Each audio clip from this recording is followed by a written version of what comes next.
Alô vocês, alunos do sexto ano, e aí pessoal? Prontos para a nossa Lesson 15, nossa 15ª aula remota?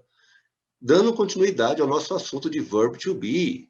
Só que hoje nós aprenderemos a reconhecer, a ler e a utilizar o Verb to Be Interrogative. Vamos aprender a fazer perguntas utilizando o Verb to Be, tá certo? Não esqueçam, caso você perdeu alguma aula, já tivemos a primeira aula, a forma afirmativa, a segunda, a forma negativa, e agora a nossa forma interrogativa. É muito importante que você tenha assistido todas as aulas, tá certo? Então vamos lá, vamos trabalhar. É super simples, pessoal, a forma interrogativa. Dá uma olhadinha aqui. Em português, nós costumamos apenas colocar a interrogação. Em português, a frase afirmativa é a mesma da frase interrogativa. Só que a gente faz o quê? A gente canta. Olha na está a não tem break the wall. Pois é, a gente tem um jeito meio que de cantar para indicar que nós estamos fazendo uma pergunta. Por exemplo, aqui eu tenho, você gosta de hambúrguer? É uma afirmação. Se eu mudasse a entonação, você gosta de hambúrguer? Já se tornaria uma pergunta. Em inglês não é bem assim, então vamos prestar atenção. Ó. Você gosta de hambúrguer? Em inglês, you like hamburger? You like hamburger? Ok? Então essa é a tradução. Você gosta de hambúrguer? You like hamburger? As duas frases estão afirmando. Vamos continuando aqui. Então, como eu acabei de falar aqui, ó, a frase interrogativa é igual à afirmativa. Você vai apenas colocar uma interrogação. O problema é que em inglês não é tão simples, certo? Olha aqui, para fazer essa pergunta em inglês, eu teria que colocar um do no início. Olha aqui. Do you like hamburger? Do you like hamburger? Aí sim, eu teria uma pergunta. Por que, professor? Porque para fazer perguntas em inglês, eu vou sempre precisar de um verbo auxiliar. Um verbo que vai me ajudar a fazer perguntas. Temos vários verbos auxiliares, vários verbos modais. Do, did, can, could, may, might, should, will, shall. Mas aqui nós estamos vendo o do, tá bom? Olha lá. Você gosta de hambúrguer? Em inglês, do you like hamburger? Aqui é a nossa pergunta, porque em inglês nós não temos essa entonação para fazer pergunta. É o do que indica que é uma pergunta. Vamos ver aqui palavra por palavra. Ó. Você, you, gosta, like, hambúrguer. Lembra que o like já vem com o de junto. Quando você fala like, já é gostar de, ou gostar da, ou gostar do, tá bom? Então já vem essa ideia do de junto aqui com like. Vamos seguir. Agora temos na terceira pessoa. Ó. Ela fala inglês o dia inteiro. Está afirmando. Ela fala inglês o dia inteiro. Passando. She speaks English all day. She speaks English all day. Ela fala inglês o dia inteiro. Muito bem. Mesma frase aqui, ó, mesma coisa. Lembrando, em português, se eu quiser formar uma interrogação, eu vou apenas colocar o sinal de interrogação ao final. Já aqui embaixo, em inglês, professor, tem que formar uma pergunta, eu preciso de um auxiliar. Se aqui é a terceira pessoa, o nosso auxiliar é o does. Lembra, ó, se eu fizer a pergunta só desse jeito, não vale, está errada, não funciona. Eu preciso do auxiliar, que será does. Does she speak English all day? Ela fala inglês o dia todo, o dia inteiro, ok? Então aqui, ó, para fazer a pergunta, does. A essa altura, você deve estar pensando, já sei, entendi, tá fácil. É só usar do ou does. Se eu usar do ou does, eu formo a pergunta. Pois é, mas lembrando que nossa aula de hoje não é sobre do ou does. Nossa aula é sobre o verb to be. E se a gente olhar bem direitinho aqui com bastante atenção, nós vamos perceber que não temos verbo to be em nenhuma dessas duas frases. Olha aqui, ó. You é pronome pessoal, subjeto pronome. Like é verbo. Hambúrguer é substantivo. E embaixo a mesma coisa, ó, temos pronomes, substantivos, verbos, mas não temos o que aqui? Não temos o nosso verbo to be. Não tem verbo to be aqui, ó. Então é isso, do e does, nós só podemos usar quando não temos o verbo to be. Quem é o verbo to be? Am, is e are.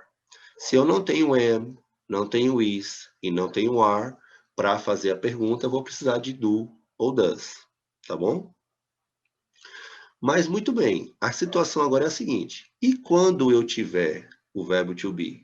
Por exemplo, ele é um bom motorista. Ele é um bom motorista. Em inglês, he is a good driver. He is a good driver. Olha lá, ó.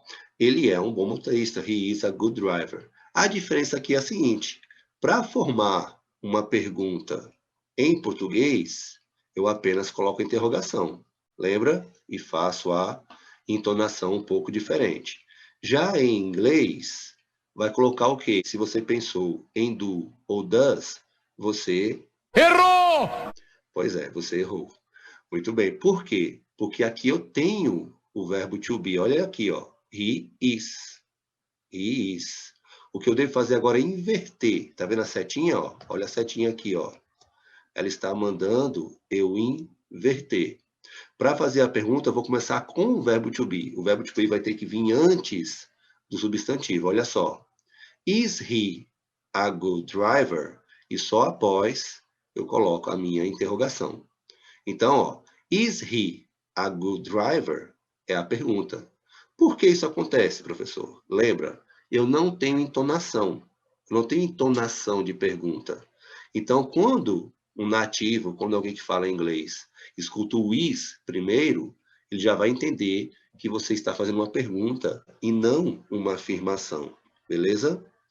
Por isso que você troca e coloca o verbo to be na frente. Por quê? Porque a interrogação não tem som. Você não fala, ele é um bom motorista, interrogação, não é? Então, você não fala também em inglês, is he a good driver, interrogação.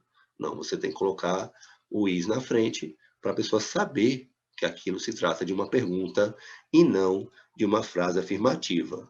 Então, quando nós falarmos em verbo to be para a pergunta, esqueça o do e o does.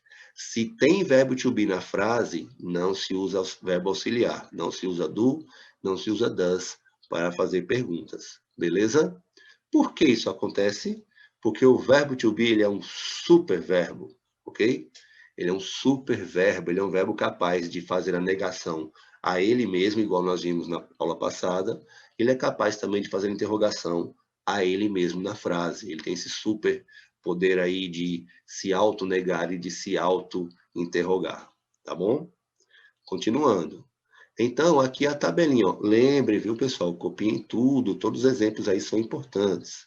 Qual era a forma normal? Você primeiro colocava o subject pronome, depois o verbo to be. Pessoal, essa tabela aqui é muito importante. I am, you are, he is, she is, it is, we are, you are, they are. Tem que saber igual o ABC aí, não pode esquecer. Já do outro lado, agora, em vez de começar com o subjeto e pronomes, vamos começar com verb to be, certo? Depois o complemento e interrogação ao final. Essa daqui é a fórmula. Muito simples, né? Apenas inverter. Como isso fica em alguns exemplos aqui, ó. Are you working now? Are you working now? Você está trabalhando agora? Se a pessoa estiver, vamos ver também a resposta, né? Quem pergunta quer resposta. Então, ó, yes, I am. Você está trabalhando agora? Sim, eu estou. Você está trabalhando agora? Caso não esteja, não, I am not. No, I am not. Não, eu não estou. No, I am not. Vamos dar uma olhadinha aqui agora no detalhe, pessoal. Você pode pensar, tá errado, professor, porque você tinha dito que o mesmo verbo da pergunta tem que fazer a resposta. Então, por que aqui está are e aqui está am? E aqui está am not? Então, o senhor errou, professor, que coisa feia. Não, pessoal, na verdade eu não errei, tá bom? Por quê? Porque lembra que as três formas is, am e are são verbo to be. Ele só tem que concordar com o sujeito. Se o sujeito aqui foi you, como eu estava perguntando para alguém, aqui na resposta tem que ser I, porque é a primeira pessoa que está respondendo. Então, essa inversão aqui é necessária quando isso acontece. Beleza? Muito bem, vamos seguindo. Próxima pergunta é a seguinte. Is the woman happy? Is the woman happy? A mulher está feliz? Pelo que parece aqui, sim, né? Então, yes, she is. Mas e se ela não estivesse? No, she isn't.